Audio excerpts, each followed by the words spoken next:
Claire had already made her way halfway to the vehicle when she spotted it. The front of a shopping cart was cocked to the side toward the edge of the parking lot. It appeared as though someone had raced off in the middle of the night.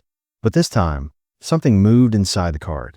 It was barely visible against the gray of metal and rust.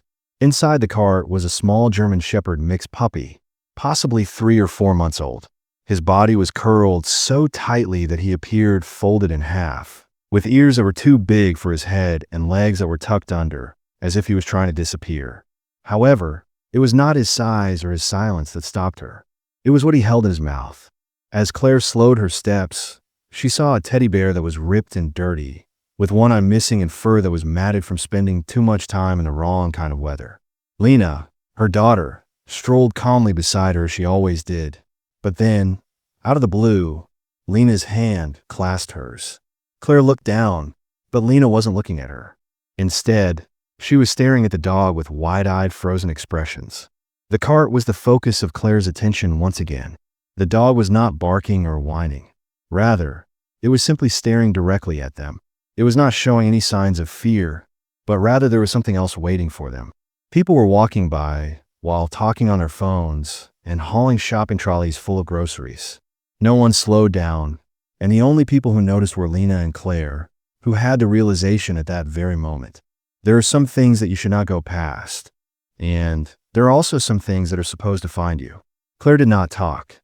She only proceeded cautiously and slowly approached the cart. The dog would not move at all. It was largely Claire who halted a few feet away, crouching low but not reaching out. She had worked with enough children to know when something was precious and when silence was sacrosanct. His paws tightened on the teddy bear, and his jaw remained firmly planted on its torn head. His eyes remained fixed on them. Lena, who was still clutching her mother's hand, did not blink as she slowly knelt down. She did not show any fear or uncertainty. She simply showed quiet comprehension. There was no one else around, and the sun continued to beat down on the parking lot, causing the metal cart to buzz against the parking lot. There was a constant flow of automobiles. Doors opened and closed, but in that small area of concrete and the heat, time slowed down. Lena reached in her backpack. Claire almost stopped her because she was afraid the movement may scare the puppy, but Lena moved carefully and softly. She reached inside and brought out a teddy bunny that was a little and much-loved item. It had one arm that was sewn up with thread that did not match, and its ears were flopped. After looking at it, Lena looked at the dog, and then she carefully placed it on the edge of the cart. She was not close enough to scare the dog, but she was close enough to offer him a treat. The ears of the puppy began to twitch, and then, for the very first time, he moved forward, not backward, just enough to provide the rabbit with a gentle prod with his nose. As he continued to hold his teddy bear in his mouth, he softly tapped the new toy in the manner of a query. The knot that was swelling in Claire's throat was swallowed by her. The two of them had not spoken to one another, but they had communicated in some way. Something gentle and unnoticeable, like inhaling and exhaling, and then eventually releasing it. One child is human, and the other is not. They are both still hoping to feel secure. Claire didn't ask because she didn't have to. She cast a glance over at Lena, who was now crouching next to the cart with her hand resting near the puppy's paw. They weren't quite touching, but they were close enough that when Claire opened the back door of their car and laid the fleece blanket down, Lena looked up and nodded. That was all the answer she needed. With her palms open, Claire came closer and closer to the wagon as she walked gently. There was a momentary twitch from the puppy, but it did not move away. Claire was able to put the blanket around his shivering body because he let go of the teddy bear for a little while. He did not fight her, and he did not whimper. He simply let go of the teddy bear. She gently pulled him into her arms, and as she did so, he buried his face in her chest completely. While Lena continued to hold the bear, his body was light but stiff with uncertainty. Lena held the car door open with her eyes wide and unblinking. Claire set him down in the back seat, and he quickly cuddled into the blanket as if it had always been his. It was tucked beneath his chin where the teddy bear was lying. Despite the fact that Claire climbed into the driver's seat with her hands on the wheel, she did not immediately start the vehicle. It was the rearview mirror that she stared at.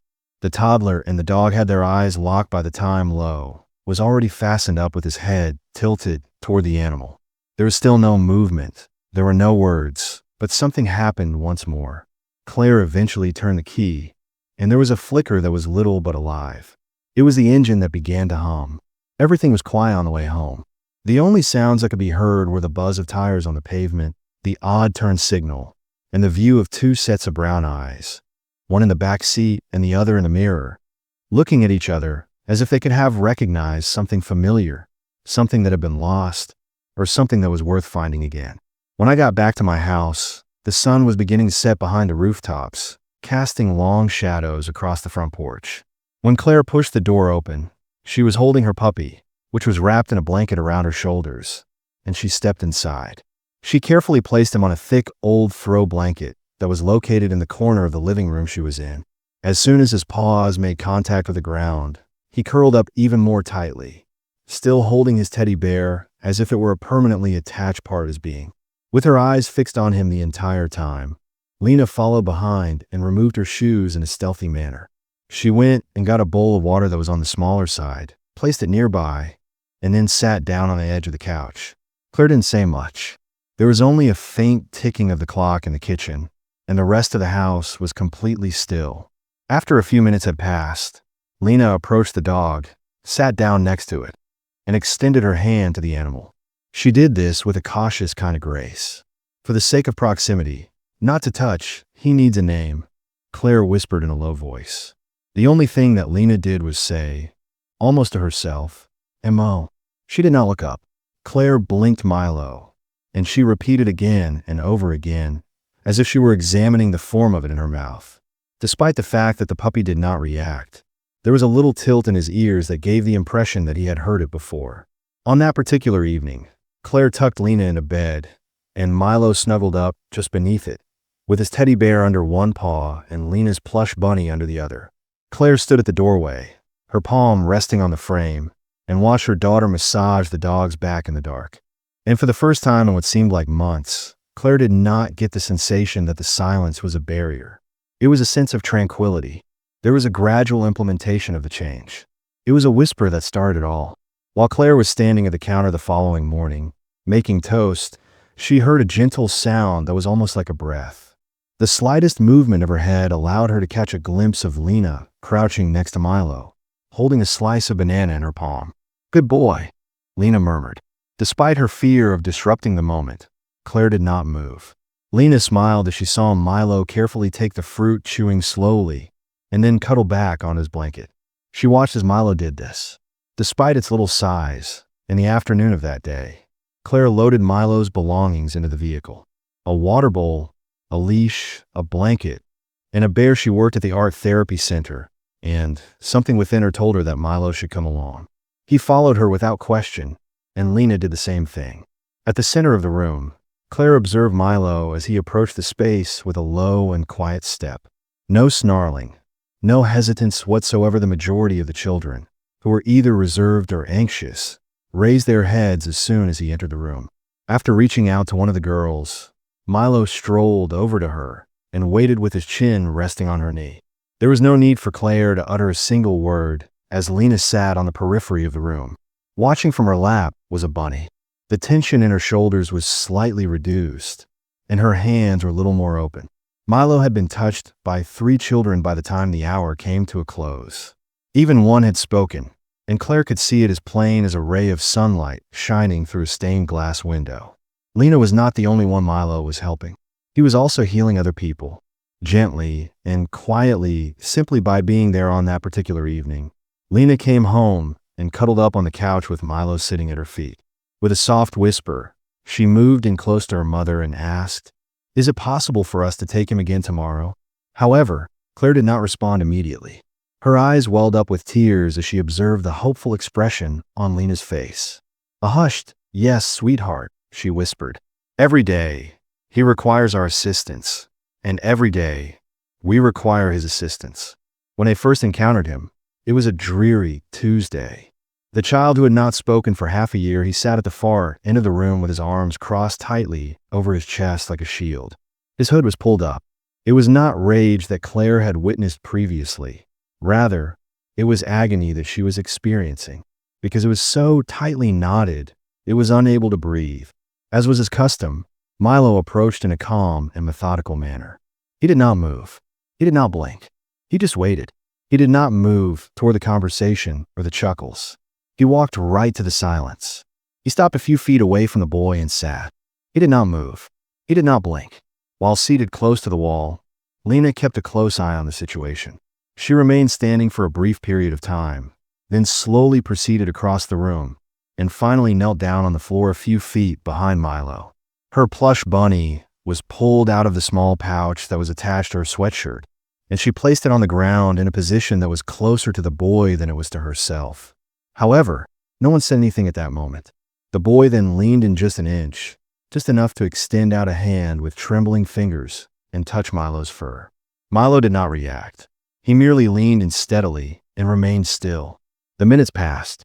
The boy exhaled a breath that was piercing and shattered, and then he spoke in a low voice with a voice that was as brittle as glass. Claire, who was standing by the entrance, started to feel her throat tighten. Despite the fact that there was just one word, it was as if a cathedral had opened up inside the room. Lena looked up at Claire and smiled gently, knowing that she was aware of the situation. There are occasions when the beginning of healing consists of a single drop rather than a deluge. That day, the youth center was quieter than normal. It was obvious that the teenagers inside did not want to be there. They slouched deeply into their chairs, with their hoods pulled up and their iPods in their ears. Their eyes were either blank or defiant. These were not children who were accustomed to being gentle. They had learned from a young age that being gentle broke in you. Milo was by Claire's side as she entered, and Lena was a few steps behind her. They had been to places similar to this before, but today felt heavier, as if even the air contained history that didn't want to be spoken aloud.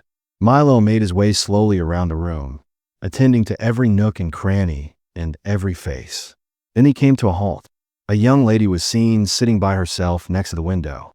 14 or 15, with her arms folded and her legs pulled close to her chest, she did not open her eyes. Milo approached her and stood in front of her. She did not move. Then, he did something that he had never done before. With his nose, he nudged the worn one-eyed teddy bear out of his mouth. It was the same bear that he had carried with him ever since Claire and Lena discovered him. He then placed it gently at her feet. The young lady became ice cold. Her gaze first shifted to the toy, then to Milo, and then back to the toy again.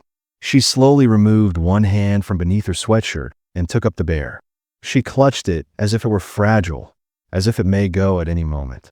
In spite of the fact that she did not utter a single word, her eyes glowed with a shimmering quality that was more subtle than absolute quiet.